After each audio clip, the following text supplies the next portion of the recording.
کیا آپ حلف دے کر یہ بات نہیں کہہ سکتے کہ وہ پوڈ کاسٹ خصوصی طور پر پاکستان تحریک انصاف کے ویورز کے لیے ریکارڈ کیا گیا نظر آ رہا تھا؟ آپ نے ایک شخص کو اعتماد میں لے کر آپ نے اس کی ایسی تیسی کرنے کی کوشش کی ہے, اور یہ کام بدقسمتی کے ساتھ ہماری پوڈ کاسٹ کا کلچر بن گیا ہے. اگر ایک صحافی کہتا ہے کہ جناب میں اے کے ساتھ اختلاف کر رہا ہوں لیکن بی کا میں پٹھوں, تو یار تو بندے والی گل کر لو نا, پھر میں اس سے چپیڑ نہیں کھاؤں گا, اس سے کھا لوں گا, تو یار کوئی کرنے والی گل کرو, جرنلزم تو نہیں ہے نا.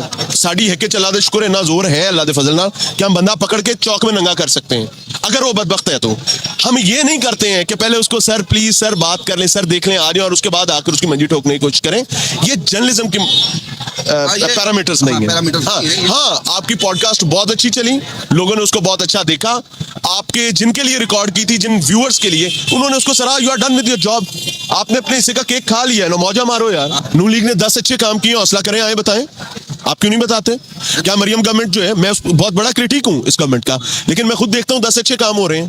سینہ چوڑا کر کے فخر سے بتائیں کہ اللہ کے فضل سے پوری دنیا کے سامنے سینہ ٹھوک کے بھارت کو جواب دیا ہے کہ یہ اس طریقے سے گفتگو کر کے جن اینکر کا آپ ذکر کر رہے ہیں, انہوں نے یہ گفتگو کرنے کے بعد اس سے کیا کمایا ہے سوائے اس کے کہ آج لاکھوں لوگ ان کے بارے میں اچھی رائے نہیں رکھ رہے, جو ان کے اپنے چاہنے والے بھی ہیں. تو مجھے تو لوز کرنے کے لیے کچھ بھی نہیں ہے. میں تو چاہتا تھا کہ مجھے پتا تھا, میں آپ کی بات کا جواب دے رہا ہوں, آپ نے تسلی سے سننا ہے. مجھے انصاف کے بارے میں پتا تھا کہ یہ خاص پولیٹیکل جماعت جو اس وقت کلٹ بن چکی ہے پاکستان کے معاشرے کے لیے, یہ اس کے فرنٹ مین ہے. مجھے یہ ساری باتیں پتا تھی.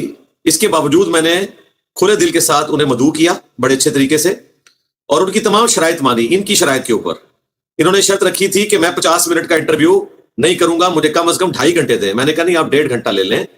انہوں نے کہا نہیں 2.5 گھنٹے. میں نے ان کو 3 گھنٹے دیے.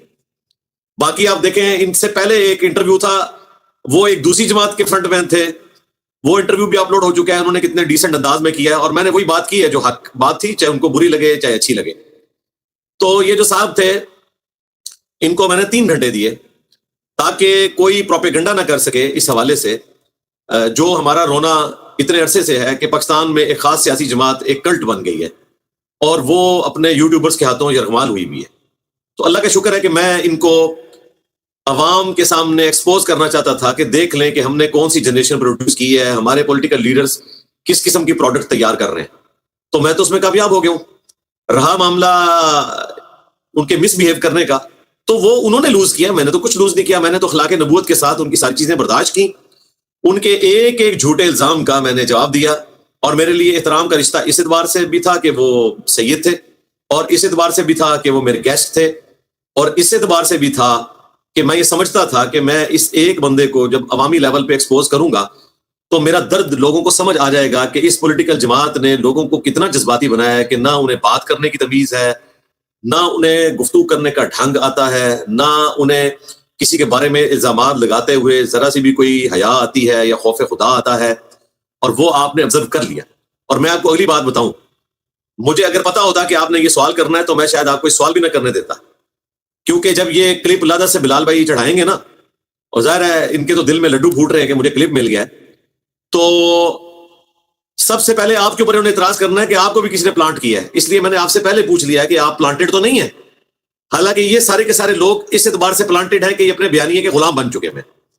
تو میں نے اس لیے آپ سے کلیریفائی کیا, اور خصوصاً جو یورپ اور امریکہ میں یا ہمارے اوورسیز بیٹھے ہیں, میں ان سے ہاتھ جوڑ کے ریکویسٹ کروں گا کہ آپ کو پاکستان کی گراؤنڈ ریئلٹیز کا نہیں پتا کہ یہاں کس قسم کا کلٹ پروڈیوس ہو چکا ہے ایک پولیٹیکل لیڈر کی محبت میں. آج والی آپ پوڈ کاسٹ دیکھیں, مجھے نہیں پتا تھا, اس میں چند چیزیں مجھے پتا تھیں, بہت ساری چیزیں انہوں نے مجھے بتائیں کہ کیا کچھ مذہب کے ٹچ کے نام کے اوپر لوگوں کے عقیدے خراب کیے گئے.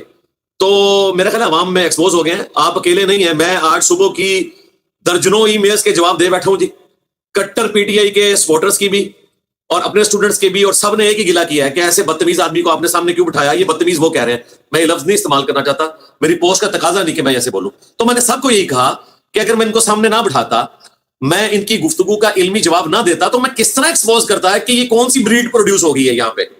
لیکن اللہ کا شکر ہے کہ اس فتنے کا خاتمہ بھی, جس طرح مولویوں کے فتنے کا خاتمہ اس پلیٹ فارم کے حصے میں آیا نا, اس کلٹ کی اصلاح کا بیڑا بھی اللہ تعالیٰ نے ہمارے ذمہ کیا کہ ہم اس بیڑے کو اٹھائیں الحمدللہ, اور پازیٹیولی ہم پیار محبت سے اس کو ٹیکل کرتے جا رہے ہیں. آپ دیکھیں کہ انہوں نے 35 منٹ صرف ایک سوال پہ لگائے ہیں کہ جی آپ کو کسی نے لانچ کیا, اور میرے پاس دلیل ہے. اور دلیل انہوں نے نکالی ایک ایسی عجیب طریقے سے, اور اس کو جس طرح پریزنٹ کیا وہ آپ کے سامنے ہے. میں نے کہا سید صاحب مجھے کوئی دلیل پیش کریں, تو دلیل تو انہوں نے جو پیش کی وہ آپ کے سامنے ہے. دلیل انہوں نے یہ پیش کی کہ آپ سوال فیڈ کرتے ہیں. الحمدللہ میں سینکڑوں پوڈ کاسٹ ریکارڈ کروا چکا ہوں, آج تک مجھے کوئی کہہ نہیں سکتا کہ میں نے کسی کو سوال فیڈ کیا ہو یا میں نے کسی کو کہا کہ یہ سوال نہیں کرنا اور وہ یہ کہے کہ میں نے کرنا ہے تو میں پیچھے ہٹ جاتا ہوں. مثلا میں نے بھٹی صاحب کو منع کیا تھا کہ خان صاحب سے متعلق آپ نے سوال نہیں کرنا, لیکن انہوں نے کہا اینکر میں ہوں, میری مرضی چلے گی, میں کچھ نہ کچھ تو پوچھوں گا. میں نے کہا جب پوچھیں گے تو پھر میں کچھ نہیں کر سکتا. یہاں پہ بھی لوگ آتے ہیں, میں کچھ نہیں کر سکتا, سوال پوچھیں گے میں جواب دوں گا کیونکہ میں پابند ہوں. تو میں نے وہ سوال فیڈ کروانا تھا کہ جو میں پچھلے 6-7 سال میں درجنوں دفعہ بتا چکا ہوں کہ ننگے پاؤں جو ہمارے پرائم منسٹر صاحب مدینہ شریف میں گھومے یہ کوئی شریعت نہیں ہے, یا انہوں نے اپنی بیوی کے ساتھ پاک پتن پہ جا کے سجدہ کیا, حالانکہ ان کے ہر خطبے کا اور جلسے کا آغاز ایاک نعبد و ایاک نستعین سے ہوتا ہے, جو مجھے بڑا پسند ہے پرسنلی. ان کو یہ زیب نہیں دیتا تھا. تو میں آلریڈی اتنی دفعہ ڈسکس کر چکا ہوں, ان سے میں نے یہ سوال کروا کے کیا نکالنا تھا. میری وہ ویڈیوز لاکھوں لوگوں نے دیکھی ہوئی ہیں. وہ تو انہوں نے ہمارے جب ٹیم ممبر کو کہا کہ میں جیل سے پرانے والے واقعات جو 1.5 سال کی سٹیٹمنٹس ہیں اب وہ مکر گئے ہیں, وہ کہتے ہیں میں نے کوئی خان صاحب سے متعلق سٹیٹمنٹس کو ذکر نہیں کرنا تھا, تو میں نے تو اور کچھ پوچھنا تھا. اب سب کو پتا ہے کہ یہ بھی وہ جھوٹ بول رہے تھے. جھوٹ اتنی بری چیز ہوتی ہے کہ ایک جھوٹ کو چھپانے کے لیے آپ کو دوسرا جھوٹ بولنا پڑتا ہے, دوسرے کو چھپانے کے لیے تیسرا بولنا پڑتا ہے, اور یہی کام ان کے مہاتما صاحب بھی کرتے ہیں. جھوٹ پہ جھوٹ, جھوٹ پہ جھوٹ, یو ٹرن پہ یو ٹرن, یو ٹرن پہ یو ٹرن, اور اس کا خمیازہ انہیں بھگتنا پڑتا ہے. بہتر ہے کہ آپ جو سیدھی بات ہے وہ کریں. تو میں نے ان کو اس پہ کہا کہ سید صاحب آپ دلیل پیش کریں. وہ آپ کے سامنے دلیل وہ پیش نہیں کر سکے. 4 بیانات انہوں نے بدلے, اور اینڈ پہ انہوں نے کہا کہ عوام یہ سوچتے ہیں. تو میں نے کہا عوام تو یہ بھی سوچتی ہے کروڑوں کی تعداد میں, لاکھوں میں نہیں کروڑوں میں ہے, کہ عمران خان صاحب یہودی ایجنٹ ہیں.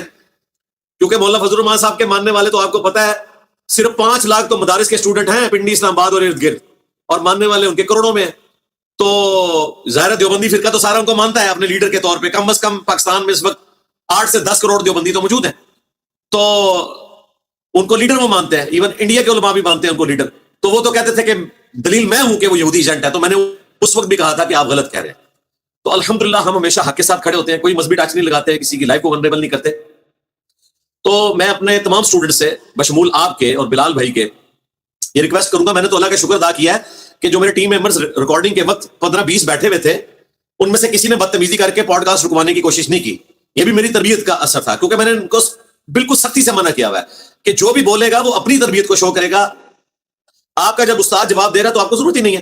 الحمدللہ میرے صبر و تحمل نے پے کیا ہے, اور الحمدللہ اس کلٹ کے اوپر ایک ایسی چوٹ لگی ہے کہ جس کی شرمندگی کو چھپانے کے لیے یوٹیوبرز کلپ پہ کلپ بنا رہے ہیں, لیکن جب کوئی بندہ وہ پوری پوڈ کاسٹ دیکھتا ہے تو وہ یوٹیوبرز اپنی منجی ٹھکوا رہے ہیں, جو اپنے تھم نیل پہ لکھ رہے ہیں کہ انجینئر صاحب کی منجی ٹھک گئی.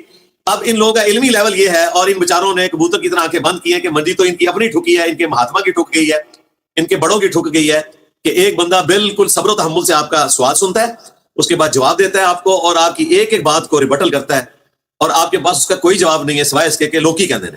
وہ لوکی تو بہت کچھ کہنے ہیں, لوگوں کے کہنے پہ تو نہیں ماننا. آپ ایک مسلمان پہ الزام لگا رہے ہیں تو آپ نے اس کو ثابت کرنا ہے. تو اللہ کا شکر ہے ہمیں فائدہ ہوا ہے. اور یہ کہنا کہ ہم فلاں کو بلائیں فلاں کو نہ بلائیں, نہیں.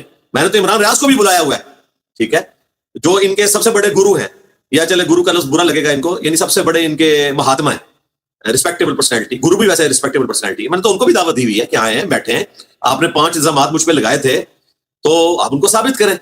تو نہ وہ پہلے کر سکیں نہ آدھا کر سکیں گے, اور اللہ کا شکر ہے کہ سچائی لوگوں کے سامنے کھل گئی ہے الحمدللہ. ٹھیک ہو گیا. میرا خیال ہے میں نے آپ کو کافی ٹائم دے دیا. آپ اپنا سوال اب دوسرے والا کر لیں. ایک سوال آپ کا ہو چکا, اس کے اوپر مٹی ڈال